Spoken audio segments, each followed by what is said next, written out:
Bueno, buenas tardes, buenas noches a todos, ¿cómo están? Bienvenidos a nuestro cuarto encuentro de programación y control de la producción. Esta vez tenemos un ponente invitado, el doctor Miguel Ángel Almirón Morales.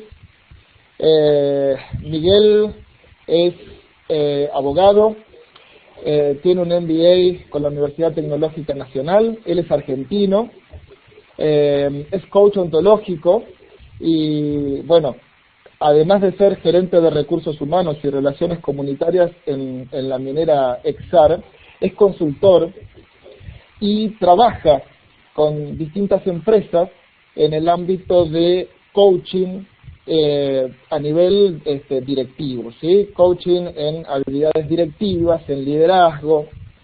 Bueno, Miguel posee más de 20 años de experiencias en puestos directivos, tiene experiencia en diferentes rubros, en minería, en retail, en la industria pesada, en servicios. Y bueno, con Miguel tuve el honor de trabajar juntos en cemento, ¿sí? En esta empresa Intercement fuimos colegas durante muchos años. Luego la vida nos separó, nos alejó un poco y bueno, hace unas semanas atrás comenzamos a charlar a ver si nos hacía el honor de compartir algo de sus experiencias en lo que respecta al cambio de cultura, esto que venimos hablando a lo largo de toda la asignatura, ¿verdad? ¿Qué significa implementar un modelo de gestión? ¿Cómo es la resistencia de las personas ante los cambios? Y bueno, charlando con Miguel tiene amplia experiencia en este sector, así que bueno, no los detengo más y ya directamente los dejo con Miguel. Miguel, muchísimas gracias, bienvenido, todo tuyo el webinar. Perfecto, muy bien, buenas tardes, saludos a todos, acá desde Argentina, con mi hijo Marcos, un honor también de poder estar en contacto nuevamente con él después de tantos años, y la verdad, bueno, dentro de este contexto, el tema propuesto para poder entrar a discurrir, digamos, es, Marcos, ¿me puede pasar la segunda diapositiva? Bueno, no tengo acá la... ¿Puedes avanzar? Ahí está. Bien. El tema a tratar hoy es problemas, explicaciones y soluciones, ¿sí? Fíjense que en todos los ámbitos empresariales, en todos los ámbitos ya sea de ingeniería, cálculos, procesos, etcétera, etcétera, existen algo que nosotros definimos lo que es el problema. ¿Está? ¿Qué es esto? Es decir, ¿qué significa esto? Obviamente algo que no se puede resolver o algo que va a tener cierto tipo de dificultad para poder solucionarlo. Y ese es el contexto en donde vamos a dar la clase de esta tarde, ¿sí? Bien. Fíjense que ustedes se acordarán de esto, ¿no? Houston, tenemos un problema. Aquel recordado Apolo 13, todas las tareas que se hicieron para poder volverlo, obviamente con el inconveniente que han tenido. Hay una película con Tom Hanks, que es el último, se recordarán de esa película. Y lo que no, bueno, es un acontecimiento histórico respecto, obviamente, a una situación de problemas técnicos, y el objetivo era traer de vuelta a los 3 astronautas a la Tierra, ¿no? Una de las principales actividades de cualquier trabajo es resolver problemas. Personas, equipo y organización emplean tiempo y atención y esfuerzo para poder solucionarlos. Pero a veces son ineficientes, se usan demasiados recursos y estos son ineficaces, no resuelven los problemas, ¿sí? Entonces lo que vamos a ver en esta tarde acá en Argentina, obviamente, es cómo poder enfocarlos, qué significa esto, a dónde podemos ir, ¿sí? Fíjense, y esto es un contexto, ¿no? Si tienen la oportunidad de poder leer Edward de Bono, es un psiquiatra que ha trabajado justamente sobre la forma en que uno piensa, la forma en que o a veces uno se atasca en los procesos mentales para poder solucionar problemas, ¿sí? Uno de ellos es, por ejemplo, ya sea un ejemplo de diferentes tipos de situaciones. Como verán, en el primer cuadrito, donde hay una persona sumergida debajo del agua, hay otra, en este caso un astronauta con una gota de agua flotando, y el último ven a una gaviota que está soltando, en este caso pareciera ser un cangrejo o el alimento. Si yo le dijera que en mi mundo todas las cosas van para arriba, ¿sí? En el mundo del otro las cosas flotan, y en el mundo del otro todas las cosas van hacia abajo, ¿qué me diría? ¿Sí? Obviamente que cada uno tiene un contexto distinto, por eso que los problemas son distintos, ¿está? Y que en realidad los problemas no son problemas, sino que son distinciones o juicios que nuestra mente hace sobre diferentes tipos de situaciones. Es una interpretación de una determinada realidad. Si en mi mundo todas las cosas, como el caso de la persona que está sumergida, las cosas van para arriba, ¿cómo voy a pretender que en el otro, que en el mundo, como el caso del astronauta que tiene la gota de agua que está suspendida, quede en ese lugar, me pueda entender? O en el caso de la gaviota que suelta su alimento y que las cosas van hacia abajo, ¿cómo voy a entender? Y ahí es donde nosotros encontramos limitaciones en este contexto de lo que se llama problemas. Si ustedes verán que nosotros siempre cuando pensamos en un problema, lo vemos como algo que queda afuera, ¿sí? Algo que es completamente distinto a nosotros. Fíjense que en las imágenes que estamos viendo acá, ¿sí? Decimos que es imposible resolver estos conflictos en forma objetiva porque el problema no es el objeto, sino la interpretación. Qué interesante esto. Cuando estudié esto, la verdad me llamó la atención, porque es cierto, cuando a veces hay un problema, en todo contexto, ya sea en la vida, ya sea en el trabajo, en la relación de pareja, siempre el problema es el otro, ¿sí? Siempre el problema viene de afuera. Y nunca nos planteamos nosotros, ¿no será yo que estoy interpretando mal? ¿No será que yo estoy juzgando e interpretando el mundo del otro en donde la burbuja queda estanca o donde la gaviota suelta y yo en mi mundo todas las cosas van hacia arriba? Nunca me he preguntado eso. Fíjense que en este cuadro, donde dice cada persona habla de su propia perspectiva, donde uno ve un 6 y otro ve un 9, los dos tienen razón. Los dos tienen razón. Simplemente lo que cambia es el punto de vista. Entonces, tú me dirías, bueno, ¿y cómo solucionamos esto? Poniéndome en el lugar del otro. ¿Sí? Cuando hay un problema, inclusive en una discusión, yo estoy discutiendo desde mi punto de vista. Si yo quiero solucionar o buscar algo que pueda solucionar, me tendré que ir hacia donde está el otro para poder ver su perspectiva. Eso se llama empatía. Es una habilidad que hay que entrenarla, educarla, porque no es difícil colocarnos en el lugar de otro. ¿Por qué? Porque muchas veces creemos que nosotros tenemos la razón y en función de eso obviamente vamos para adelante, ¿sí? Fíjense que en otros cuadros también tenemos acá, hay dos presos, ¿no? Alguien que ve más allá de la reja y otro que solamente ve en la reja. Y fíjense que los dos están viendo lo mismo. Simplemente que cada quien interprete de diferente manera la extensión de la visión. O me quedo corto, o algunos ves, es como ver el corto plazo y el largo plazo, ¿sí? Se darán cuenta que hay mucha gente que trabaja en el corto plazo sin ver el largo plazo, y hay otros que ven en el largo plazo sin ver el corto plazo. Entonces, ahí vienen a veces los problemas de interpretación. Porque unos ven el hoy, el otro ven el mañana, y otros están viendo 2 o 3 años vista.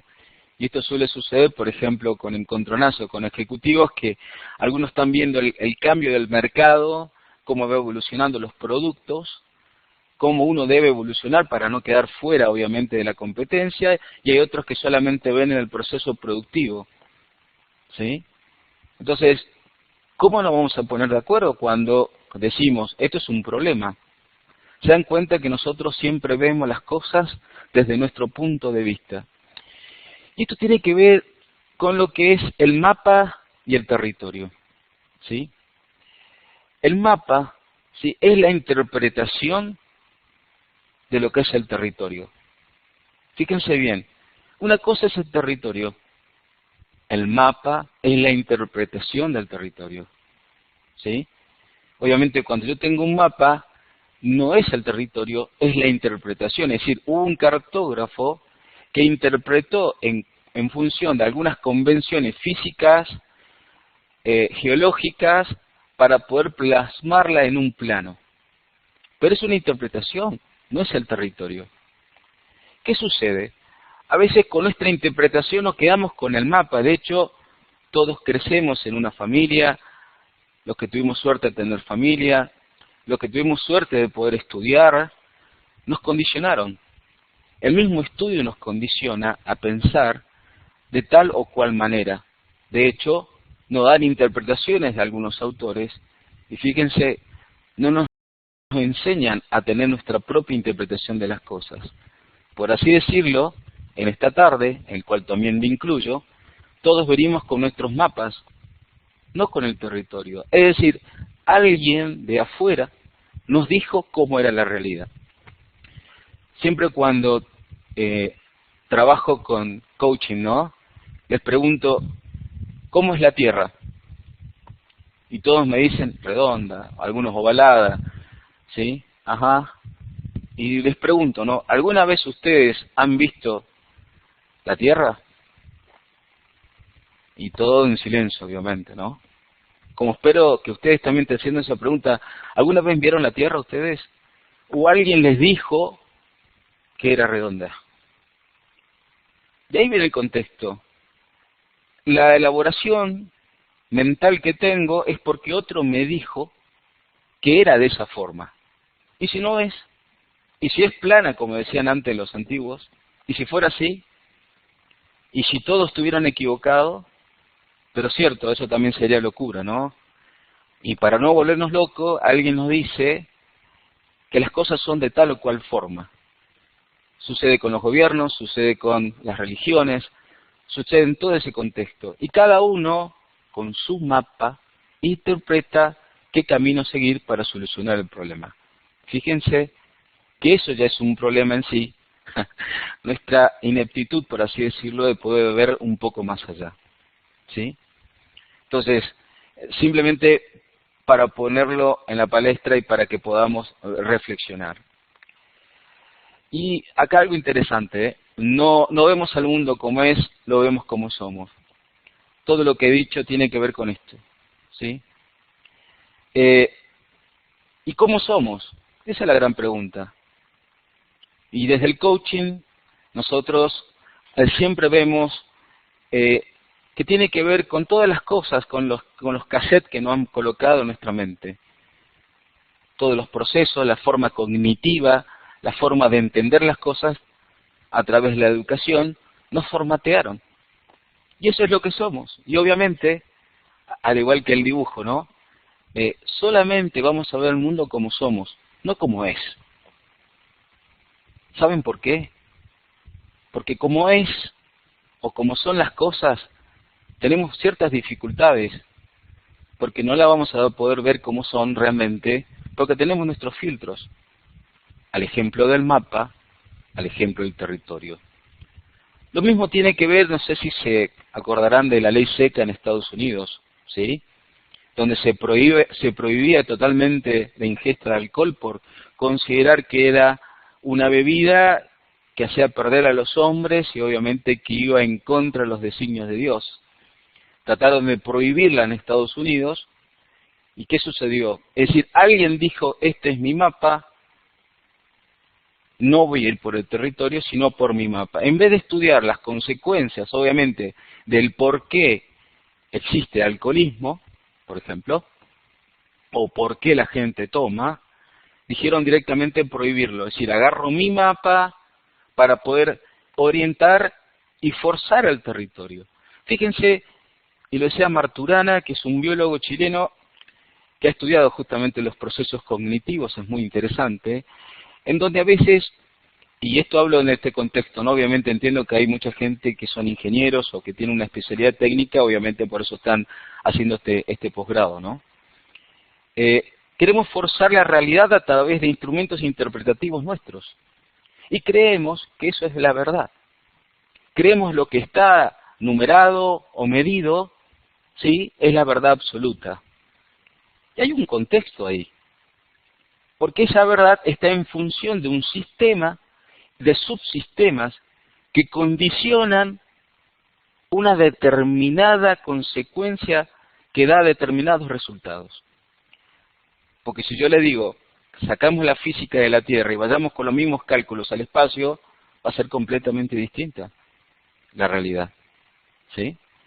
Entonces, ese es el punto que quiero traer esta tarde, ese es el punto que quiero desarrollar para que ustedes vean o para poder entendernos cuál es el contexto de hacia dónde apunto, ¿no? Del proceso cognitivo por el cual nosotros creemos o entendemos que existe un problema y que el problema obviamente está fuera nuestro. ¿Sí? Fíjense otro contexto. En Toyota, ¿no? Muchos de ustedes seguramente lo habrán estudiado, el sistema Lean, el sistema de mejora continua, en donde, por una cuestión cultural, en Toyota instan a los trabajadores a encontrar un error y celebran el error, ¿sí? En cambio, nosotros los occidentales, al error lo vemos como una falta de profesionalismo, al error lo vemos como que alguien que no predijo o no fue lo suficientemente profesional para poder evitarlo. Fíjense esos dos contextos, fíjense esos dos modelos mentales. En uno entiende que el error es necesario para aprender, el otro es que el que hay que ocultar porque determina que no fuimos los suficientes profesionales o idóneos para poder realizar una determinada labor. Y fíjense qué ironía, todos aprendemos con el error. No hay otra forma. ¿Alguno de ustedes aprendió o cuando nació ya caminó? ¿O fue gateando, de a poco los primeros pasos y se fueron cayendo? ¿O en andar en bicicleta? ¿Sí?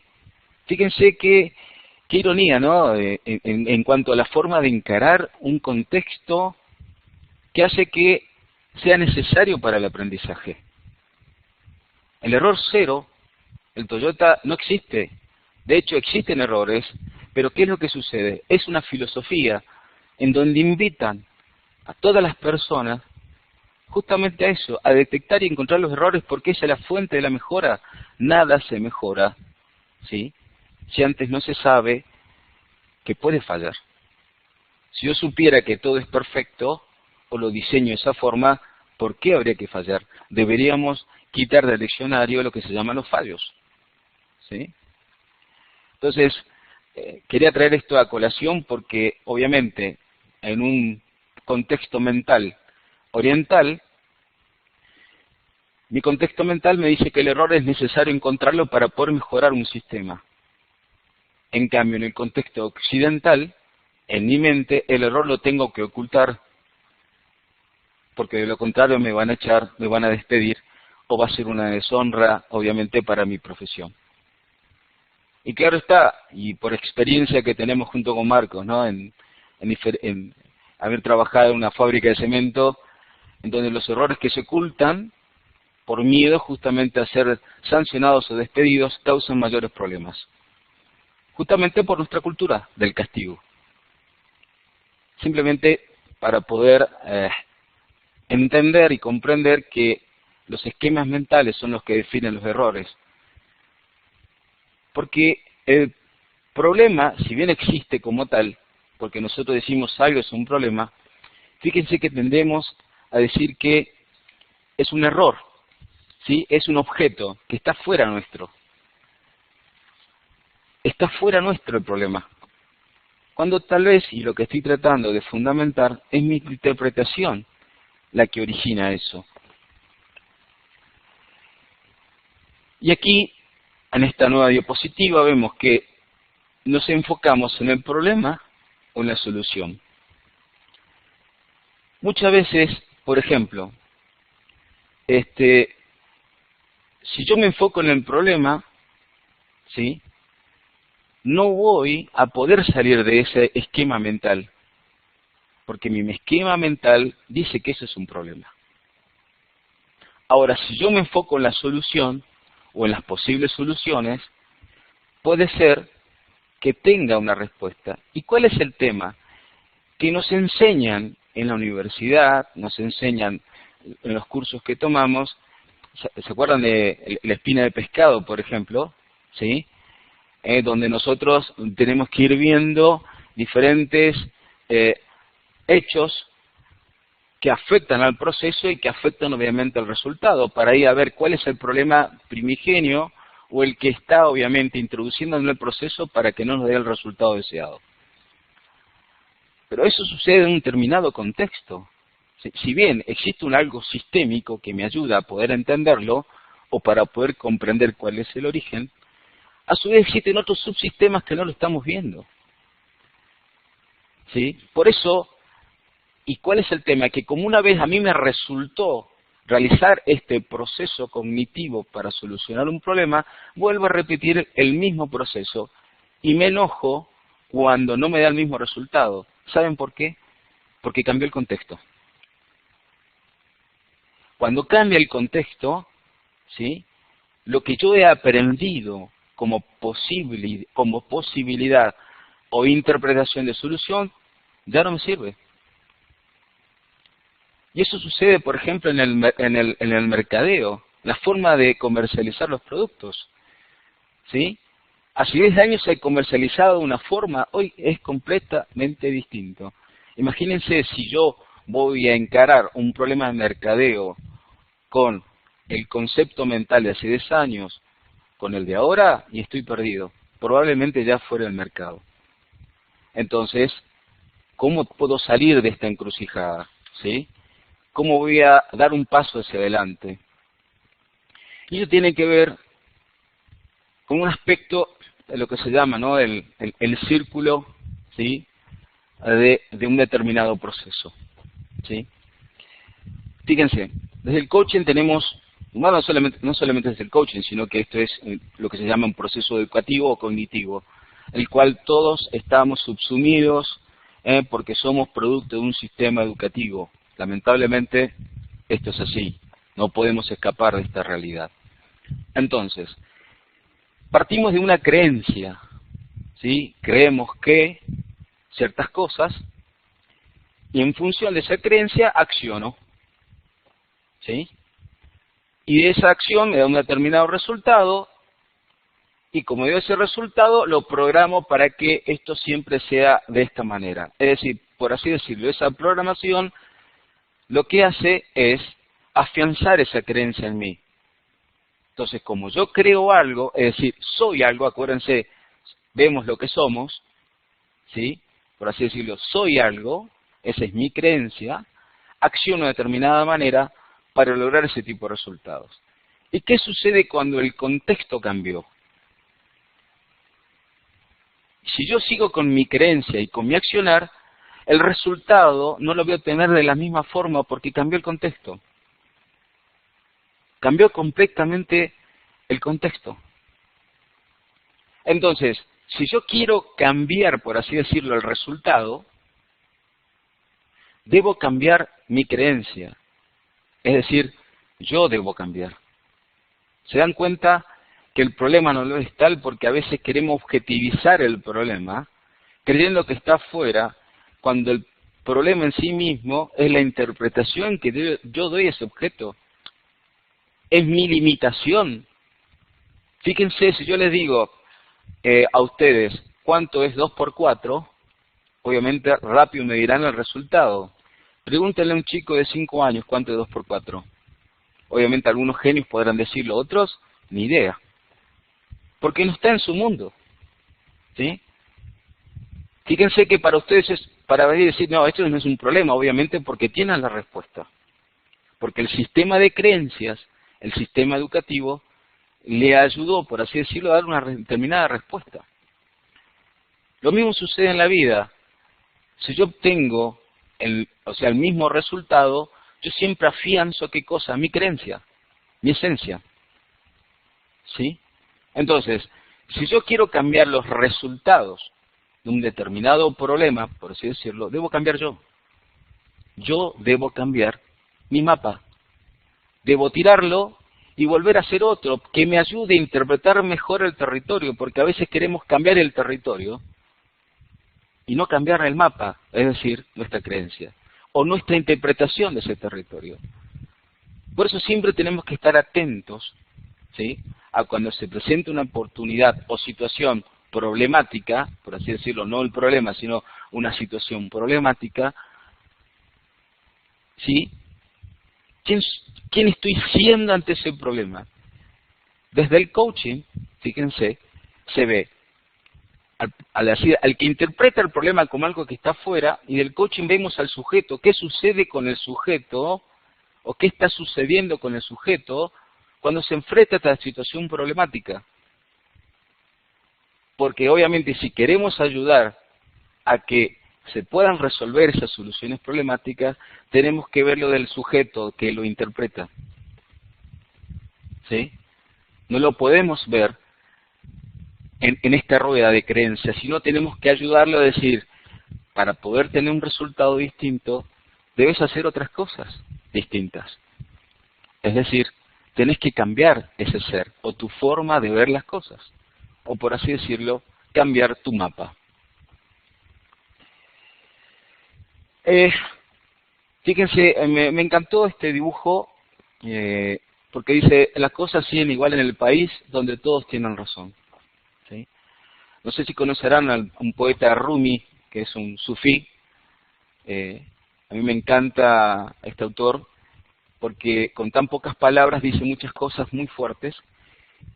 Y una de las cosas que me encantó fue que la verdad antes residía, por así decirlo, no la verdad como cosa, residía en el cielo, era un espejo. Resulta ser que ese espejo se cayó, se partió en 1000 pedazos, y cada persona fue tomando ese pedacito de verdad.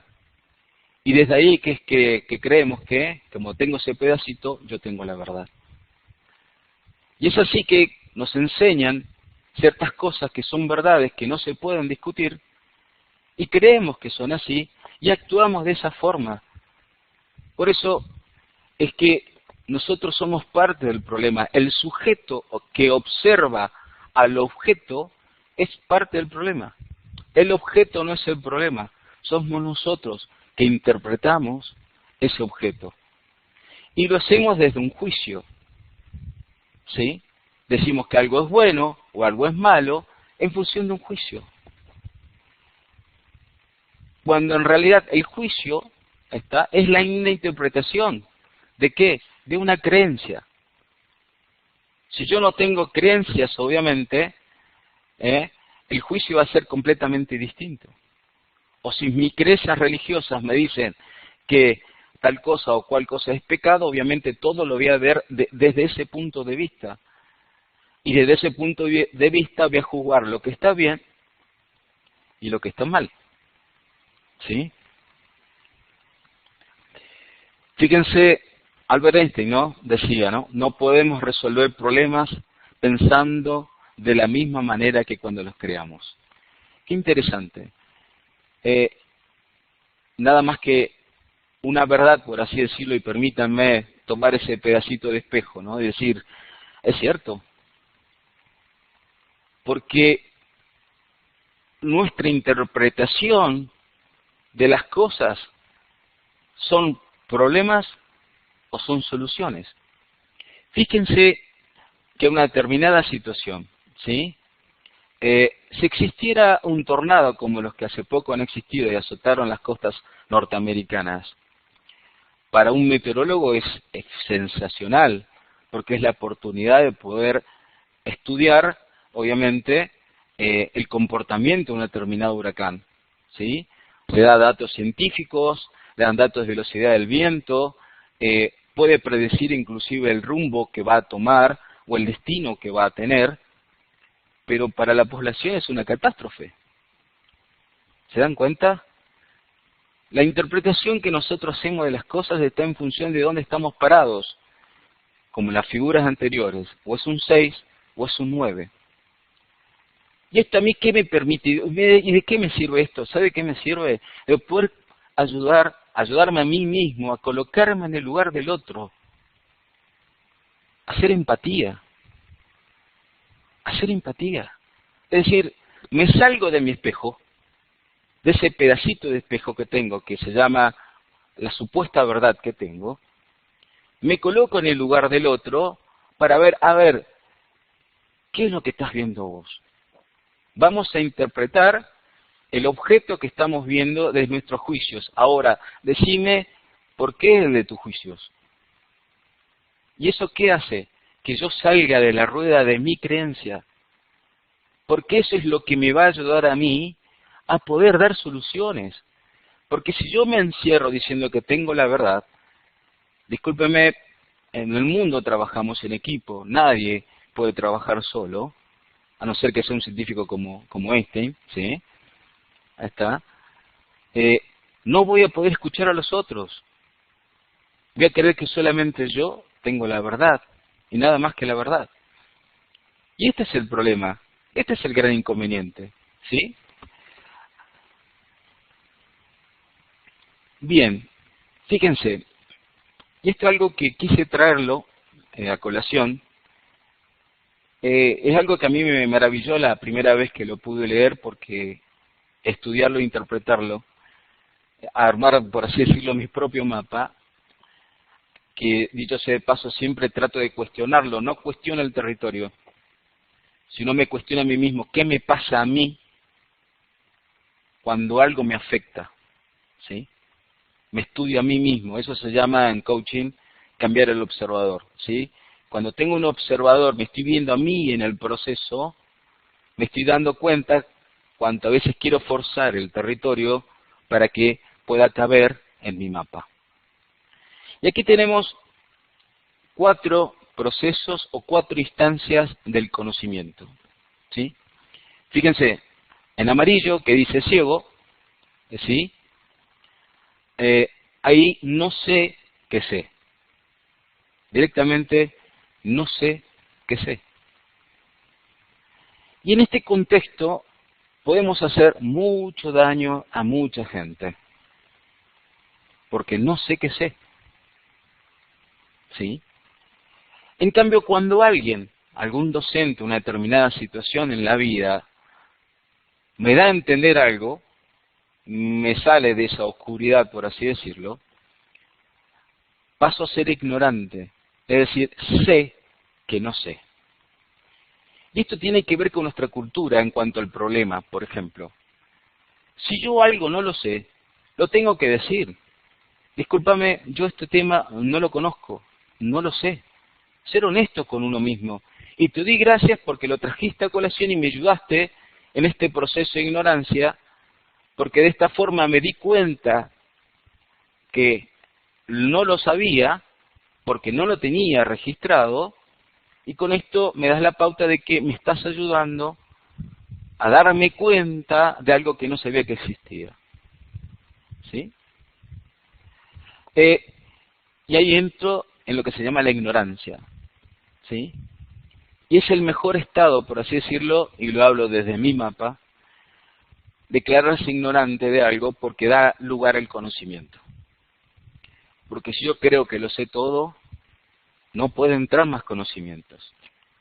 Miren, hay una fábula que quiero compartirlo con ustedes, que lo suelo hacer siempre en mis cursos antes de iniciarlos, pero tal vez algunos de ustedes la conozcan, que se llama La taza de té. Había una vez, obviamente, un erudito en todo lo que tiene que ver con el proceso de realización de un té. Desde la temperatura del agua, las hierbas seleccionadas, las mejores para poder tener diferentes tipos de gustos.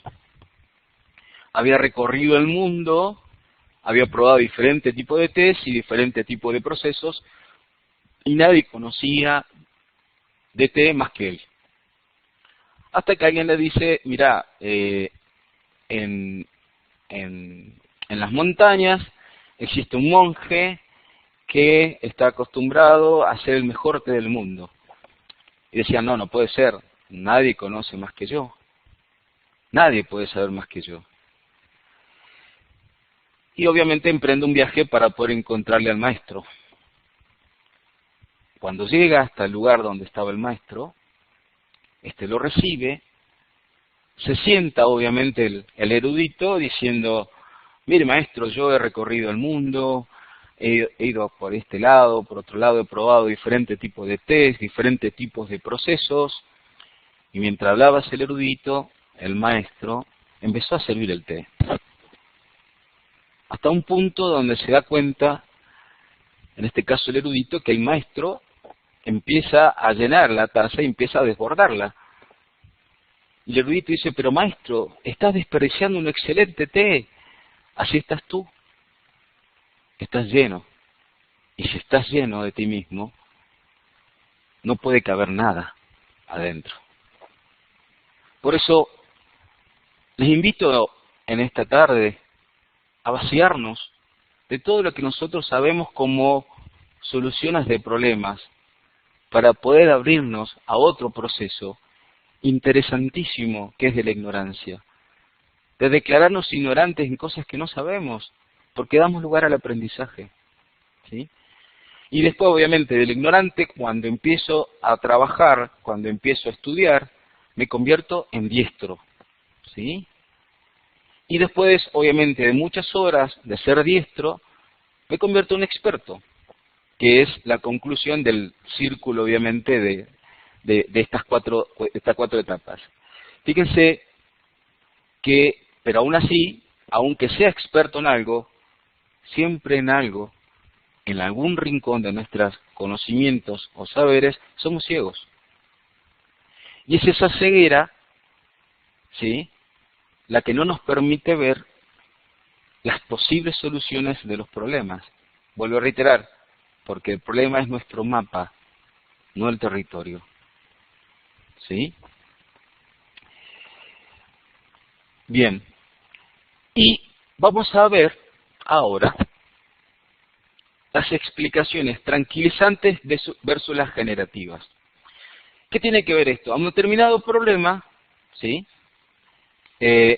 obviamente decimos, qué pesado que es mi jefe, fíjate vos que los productos que nosotros vendemos no pueden competir con los chinos, porque en la China los salarios son distintos a lo que nosotros tenemos y vendemos el mismo producto con misma calidad pero a un costo superior porque tenemos costo. Es decir, siempre hay una explicación, ¿sí?, para algo que no podemos resolver.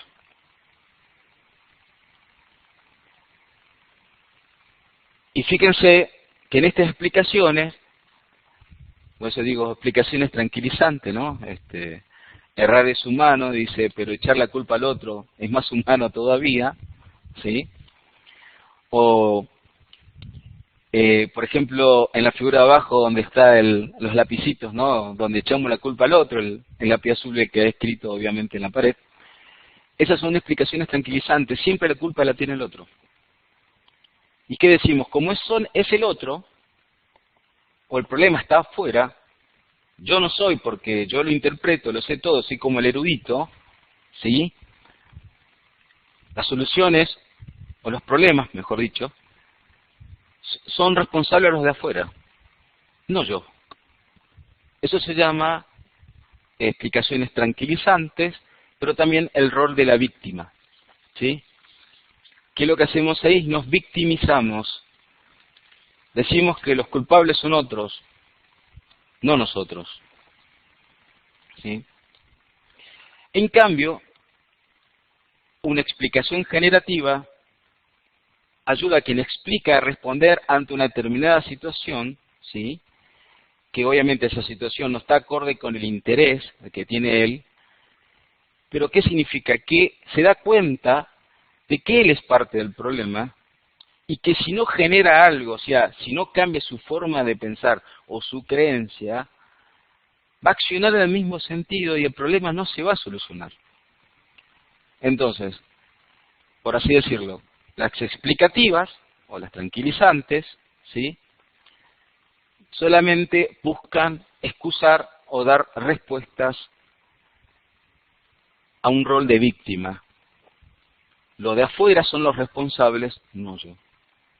En cambio, generativas es salir de ese rol de víctima, salir de ese rol donde estoy subsumido, a decir, no, soy responsable de este proceso, quiero y necesito cambiar mis creencias. Debo salir de esta zona de no sé qué sé a una zona de ignorancia. Entonces, yo ahí me detecto, vuelvo a reiterar, me estoy observando, me observo a mí mismo en el proceso. Acuérdense del coaching, vemos lo que es el sujeto ante la situación problemática, que para él es un problema porque define que está afuera, cuando en realidad está dentro de él. ¿Sí? Entonces, tratamos de despertar, de decir, no, vos sos dueño de tu vida, sos el que tiene el poder cambiar las circunstancias. ¿Saben por qué? Porque si no, damos entidad a las explicaciones tranquilizantes, ¿sí? Le damos poder, total, el problema es de afuera, es de otros, y no nos empoderamos nosotros para poder cambiar el resultado. ¿Qué vamos a hacer? Vamos a explicar por qué es el problema, es decir, vamos a describirlo y no vamos a accionar para solucionarlo, vamos a quedar con los brazos cruzados. Por eso, ante un determinado problema, tenemos estas dos opciones. O somos víctimas o somos generadores de cambio. Fíjense que las explicaciones tranquilizantes, por así decirlo, ¿no?, dan inmunidad a quien lo explica. Es decir, yo no fui. Es otra la circunstancia el cual me está afectando. ¿Sí? Pero fíjense que esa inmunidad de ser víctima te exigen que renuncies al poder que tenés de modificar una determinada situación. Entonces, y las explicaciones generativas, la raíz es poder, el poder está en la asunción de la responsabilidad. Donde decir, yo soy responsable que las cosas sucedan. ¿Sí? Bien. Marcos, ¿podemos colocar el video? Sí, claro. Dale.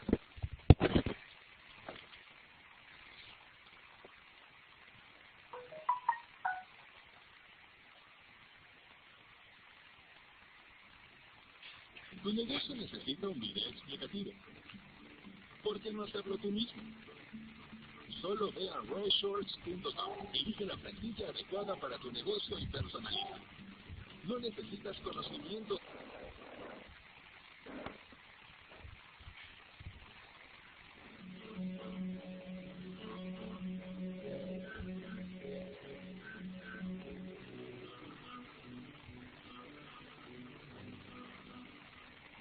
I'm living another story. Something to get off the but I'm kind of bored. It's something that I can't confess. Till on my sleeves I stay there. From all the truth that I've said. And by it all it's me, I swear. Don't you tell me wake up, I've been on the bridge, so tell me what you want.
Marcos.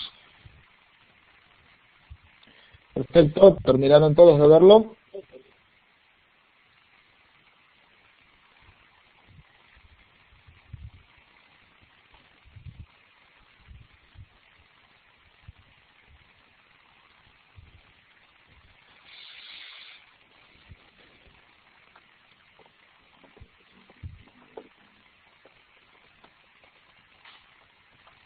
¿Todos terminaron de verlo?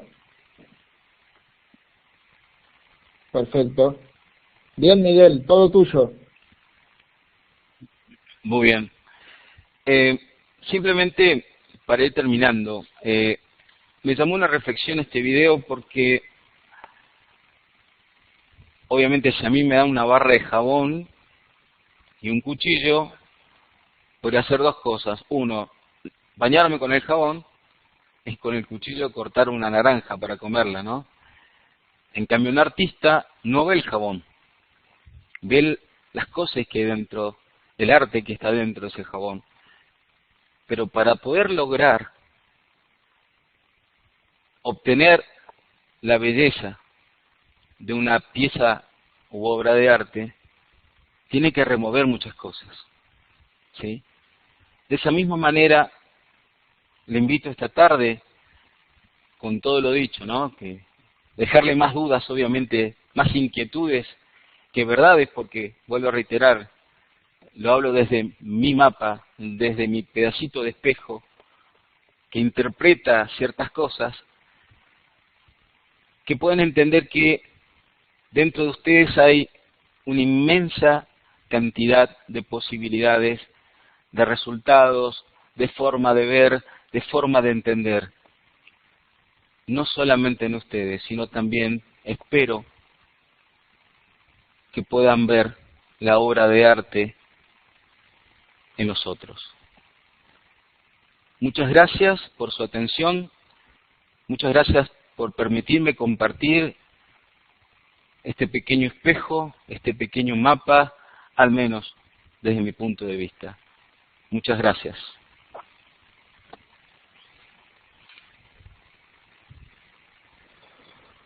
Muy bien, Miguel. Muchísimas gracias a vos, en realidad, por esta ponencia. Y bueno, a ver, hagamos consultas. Durante la asignatura estuvimos tocando muchísimas veces el tema de cultura dentro de la implementación de modelos de gestión en los procesos productivos, ¿no? Tocamos muchísimos temas de Lean, y claro, a Toyota le funciona, ¿sí? Sin embargo, a Ford, a General Motors, no le funciona tan bien como a Toyota. Después estuvimos hablando de cuestiones de seguridad, de ergonomía, incluso de medio ambiente, ¿sí? Y empezamos a ver que todos somos muy expertos y conocemos mucho de ergonomía, pero cuando estamos en casa terminamos tirados de alguna manera en el sillón con el computador arriba nuestro, ¿sí? En la posición menos ergonómica. Y reconocemos que eso está mal, ¿no? Pero lo seguimos haciendo. Entonces, como para abrir el momento de las consultas y animar al resto a hacer preguntas, Eh, Cuando nosotros necesitamos implementar un modelo de gestión, ¿cómo tendríamos que arrancar, cómo tendríamos que encarar? ¿Cómo podemos hacer para generar un cambio de cultura y tener menos resistencia en la implementación de un modelo? ¿Cómo lo haces desde tu Bien. experiencia, Miguel? ¿Cuál es la cultura? Es decir, ¿cuál es el mapa de los demás? Fíjense que nosotros, por así decirlo, yo también trabajo en compañías multinacionales actualmente, en una compañía que tiene capitales canadienses, tiene una forma de ver distinta a la seguridad a la que la vemos nosotros. Tiene parámetros de seguridad que todavía acá nosotros no tenemos. Y para darle un contexto, yo trabajo con 6 comunidades indígenas. ¿Saben lo que es enseñarle seguridad a estas personas? Por así decirlo. En primer lugar, ¿qué es seguridad? Yo creo que antes de arrancar un proceso es necesario hacer lo que se llama los acuerdos, ¿sí? Los acuerdos son los valores por los cuales nos vamos a regir como grupo humano, ¿sí? Para la empresa con la cual yo trabajo hay un valor, el valor vida. ¿Y cómo se expresa este valor vida? Yo te voy a cuidar. ¿Cómo? Por ejemplo, en lo que es la parte de seguridad. Yo te voy a cuidar como, por ejemplo, te voy a dar un casco. ¿Para qué? ¿Para qué está el casco? ¿Para que se coloquen cuando venga el capataz o cuando venga alguien? ¿Sí? ¿O el casco tiene otra función? El chaleco de seguridad o el refractario, ¿para qué? Para que me puedan ver. ¿Y por qué? Porque si no te ven te puedo aplastar un camión. Zapato de seguridad. ¿Y para qué es el zapato de seguridad? Aunque parezca tonto, pero ¿saben qué? Eso reafirma algo, el valor. Acuérdense, hay muchos que aceptamos las cosas porque nos las imponen, no porque tengamos siquiera una idea de qué significa eso como un valor. ¿Está? Todos valoramos la vida, ¿sí? Y cuando estamos, por ejemplo, en las fábricas, ¿no? Lo ve a la gente con el casco, con los guantes de seguridad, y cuando sale a su casa va en la moto sin el casco, o va en el auto sin el...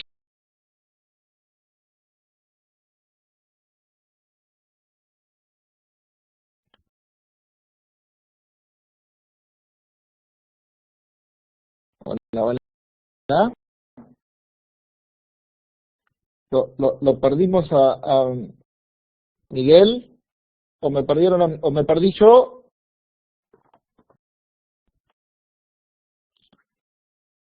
o lo perdimos a Miguel. A Miguel. Ay, sí, se ha caído de la sala. Vamos rápidamente a llamar a Miguel.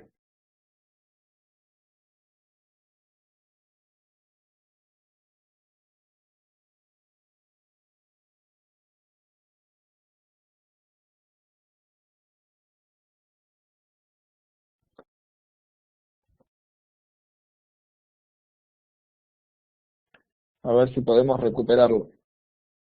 Mientras tanto, si quieren armar alguna pregunta, yo se las puedo leer a Miguel.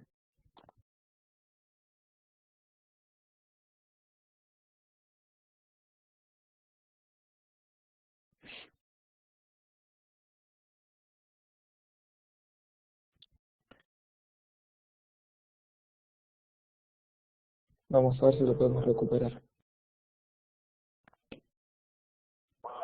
Miguel, te has caído de la sala. Perfecto, perfecto, te esperamos. Y Uber también se había caído, ¿sí? Ahí veo que acaba de entrar. Sí, todavía no te vimos, pero ya te veo.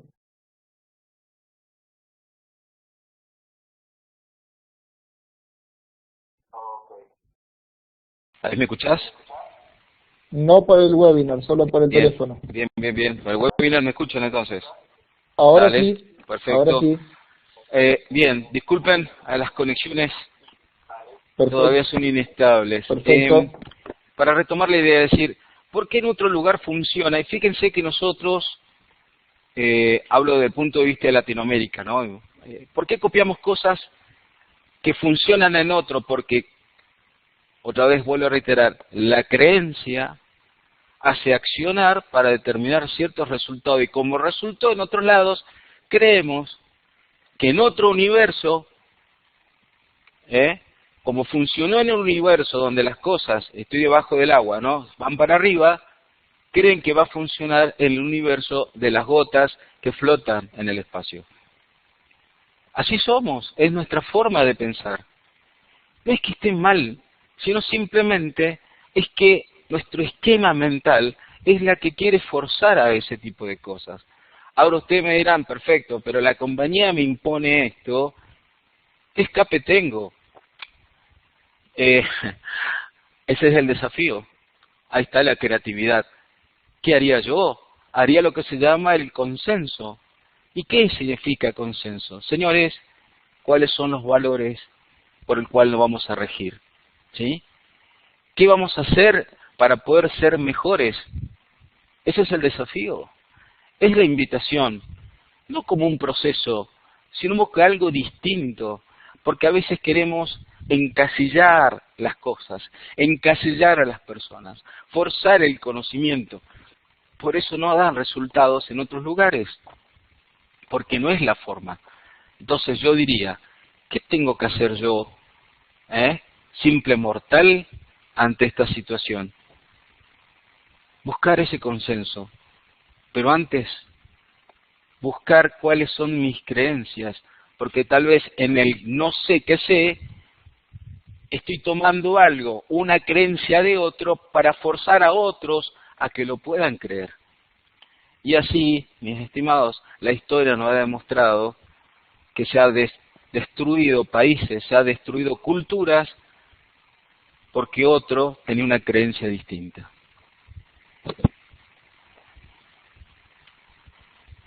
¿Alguna otra pregunta, Marcos? Miguel, acá, gracias. Acá tenemos a Octavio que nos Sí. pregunta cómo le cambiamos el chip a una persona de avanzada edad que solamente se dedica a culpar a otros. Bien. Primero, una pregunta con otra pregunta. ¿Cuántos líderes se necesitan para cambiar un foco? Una bombilla, para los que no saben lo que es un foco, una bombilla de luz. A ver en el chat si alguien me puede contestar. Bien. Uno solo. Pero ¿saben qué? Basta que la bombilla o la lámpara de luz quiera ser cambiado. El punto de vista es, ¿y qué pasa si el equivocado sos vos y no la otra persona? Acuérdense, yo estoy juzgando a otro que tiene un chip que culpa a los otros, pero ¿desde dónde yo juzgo? Obviamente desde mis juicios, desde mi forma de ver las cosas, ¿sí? Desde mi mapa. Quiero forzar a otro a que me entienda. Y si yo hago empatía, ojo, no me refiero a la empatía, no, hay una diferencia entre las patías, digo yo, ¿no? Empatía, antipatía y simpatía, ¿sí? Simpático todos sabemos qué es, En cambio, hay una diferencia entre simpatía y antipatía. Por ejemplo, si alguien llora en el esquema simpático, yo también lloro, ¿sí? Si alguien ríe, yo también río. Pero ¿saben qué? Eso a mí no me sirve para solucionar o para modificar una situación problemática. Tengo que hacer lo que se llama empatía. ¿Qué es la empatía? Es colocarme en el lugar del otro, tratar de ver las cosas del lugar del otro para poder entenderlo. Y suele suceder, en muchas empresas suceden, que hay hay 3 generaciones o 4 ya dentro de poco conviviendo, que son la generación de los baby boomers, generación X, generación Y, y la generación Z, que es la que va a ingresar o que ya está ingresando al mercado laboral, donde los valores son completamente distintos. donde alguien que culpó siempre de las cosas a otros para poder sobrevivir, ¿cómo lo vas a hacer cambiar? Es imposible. Ahí tenés dos cosas. O pagas 10 años de terapia, o empezás a hacer terapia, o empezás tú a hacer un cambio de empatía, colocarte en el lugar del otro y decir, a ver, ¿por qué piensa así? ¿Qué lo llevó a pensar de esa manera? Tal vez ahí puedas encontrar el mecanismo, la forma de poder dialogar con esta persona para poder tal vez en una charla demostrar, ¿sí?, la visión que uno puede llegar a tener respecto a una determinada situación de problemática, si lo que hace es una solución explicativa o una explicación generativa, ¿sí? Acuérdense, si culpamos a los demás, es explicativa. Está, en cambio, es generativa si yo me hago responsable y parte de ese tipo de problemas. ¿Sí, Marcos? ¿Alguna otra pregunta? Muy bien, Miguel. Sí, tenemos una más, pero antes de pasar a la consulta de Raquel, Octavio, te comento que yo tengo uno de esos perfiles dentro de mi equipo de trabajo, y cuando te pones a analizar todo lo que ha pasado esta persona, ¿no?, en unos 30 años de empresa, comienzas a entender que realmente no es que sea una mala persona o que tenga un chip cambiado o un chip difícil de cambiar, sino es que tiene sus paradigmas, ¿no?, basados en toda su experiencia. Y la verdad que si hubiésemos estado en el momento que sucedieron los hechos, esta persona tiene razón. Actúa de esta manera con total razón, solo que ahora estamos en otro entorno, en otro momento, y todo eso quedó en el pasado, pero él todavía no consiguió cambiar ese punto de vista. Entonces, hay que tener mucha paciencia, hay que comprender, hay que tener una escucha activa, que veníamos comentando en el chat también. No es tan simple, pero hay que hacer el esfuerzo, ¿no? Porque generalmente las personas no lo hacen por maldad, sino por haber tenido ciertas experiencias y ciertas vivencias. Miguel, Raquel pregunta, Sí. ¿qué tan factible es que estos cambios de cómo ver las cosas se implanten en todo un staff? Bien. Dice, ¿es fácil aumentar la empatía o es un trabajo continuo que nunca acaba? Bien. Raquel, hay diferentes lugares. Si estás en un lugar de liderazgo, sí, debes trabajar todos los días, ¿sí? Si sos parte del staff, tenés que exigir a tu líder a que lo trabaje. Son diferentes situaciones. Y esto tiene que ver con, por ejemplo, si soy un líder empático o no, valga la redundancia. Si me coloco en el lugar, si yo te estoy pidiendo un trabajo que lo termines en 1 hora, cuando sé que eso es imposible, porque yo como jefe tampoco lo haría, entonces no soy empático, obviamente, ¿sí? Si yo pido algo o exijo algo que no lo podría cumplir yo, soy un mal líder. Lo que yo debería hacer como líder es decir, hay que hacer tal trabajo, tal tarea. ¿En qué les puedo ayudar? ¿Cuál sería el mejor camino para poder lograr el resultado? ¿Sí? ¿Cómo yo me puedo o en qué parte puedo ayudarles para poder lograr este resultado?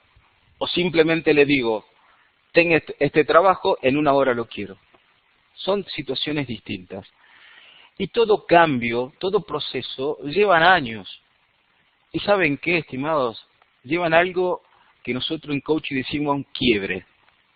Fíjense que muchas relaciones de amoríos o de parejas, o a veces una enfermedad, cuando culmina abruptamente o cuando hay un determinado problema, ahí yo empiezo a entender las cosas de una manera diferente. ¿Sí o no? ¿Sí? Hasta que no suceda ese quiebre, o por ejemplo, a veces algún despido, ¿sí? Uno pierde un trabajo y dice, ¿y ahora qué? Cuando uno realmente empieza a entender qué es lo que le llevó a determinada situación, se produce ese quiebre. Y ese quiebre significa el darse cuenta de que me empiezo a observar a mí mismo, ¿sí? Por eso tiene que ver, Raquel, en cuál es tu rol. Si es tu rol es de líder o tu rol es de staff. Y si eres staff, exigirle a tu líder. Mira, tú no nos puedes, disculpa, ¿no? Hay que buscar también la forma de pedir. Bueno, lo quiero en 1 hora, discúlpame, pero en 1 hora es imposible. Podemos hacerlo tal vez en 2 o 3 horas, en 1 hora no, negociarlo, ¿sí? A veces los líderes buscan resultados con la gente o a pesar de la gente. Hay que ver en qué situación se está, Raquel. Sí, Marcos.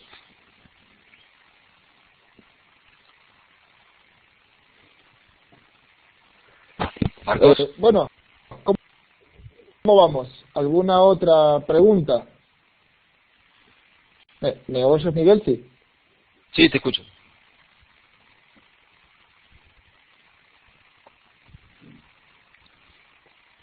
Bien, perfecto. Creo que estamos.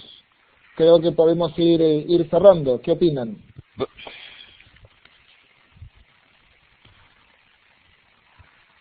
Simplemente una aclaración. Obviamente en 1 hora de disertación he tocado muchos temas que obviamente son temas a trabajar, temas a estudiar, que son muy interesantes y que a mí me ha ayudado muchísimo en este mundo empresarial a poder darme cuenta qué cosas pueden funcionar y qué no.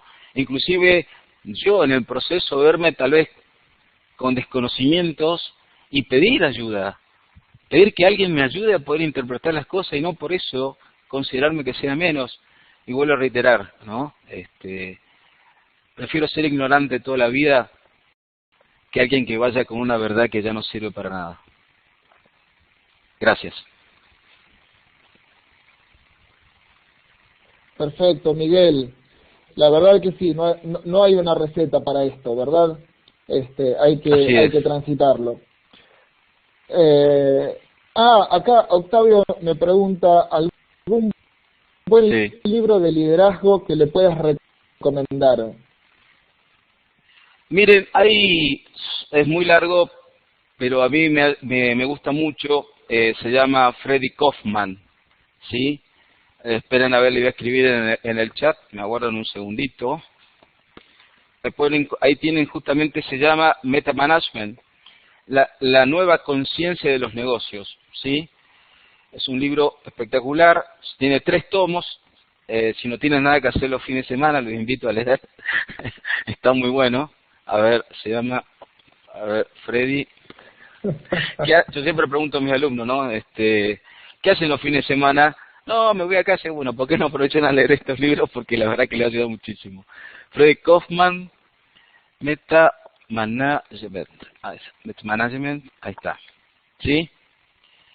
Les sugiero este libro, son 3 tomos, y habla de todo, estimados. La verdad que es un libro de cabecera, yo lo tengo como libro de cabecera porque inclusive habla de las pautas culturales, habla de los valores, habla inclusive de este tema de los problemas, habla también de lo que se llama, y también habla de las culturas, ¿no? Está muy buena analizarlo desde ese punto de vista, y también lo analiza desde el punto de vista antropológico, qué nos sucede a nosotros ante un cambio cultural.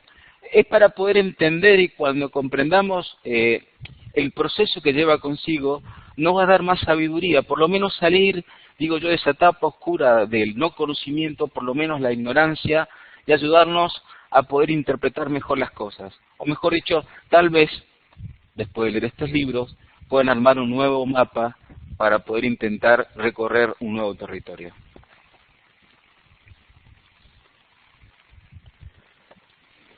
Perfecto, Miguel. Miguel, te agradezco muchísimo en nombre de OBS, en mi nombre también. Y bueno, ha sido un placer compartir este webinar contigo. Va a quedar la grabación para todos los alumnos que no pudieron participar de forma online. Ya está cargado en el campus tu currículum y tu bio, donde está tu contacto, y bueno, obviamente cualquiera de nosotros te puede escribir. Así es, siéntanse por favor, si chicos, con la libertad, también exacto, si tienen les alguna duda. agradezco a todos. Sí.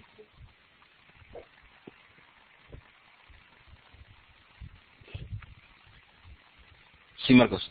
Fantástico, fantástico. Muchísimas gracias a todos. Damos por terminado este encuentro y bueno, nos seguimos viendo en los foros. Todavía quedan unos días de asignatura, así que mucho ánimo. Nos vemos, muchas gracias. Gracias, Marcos. Hasta luego.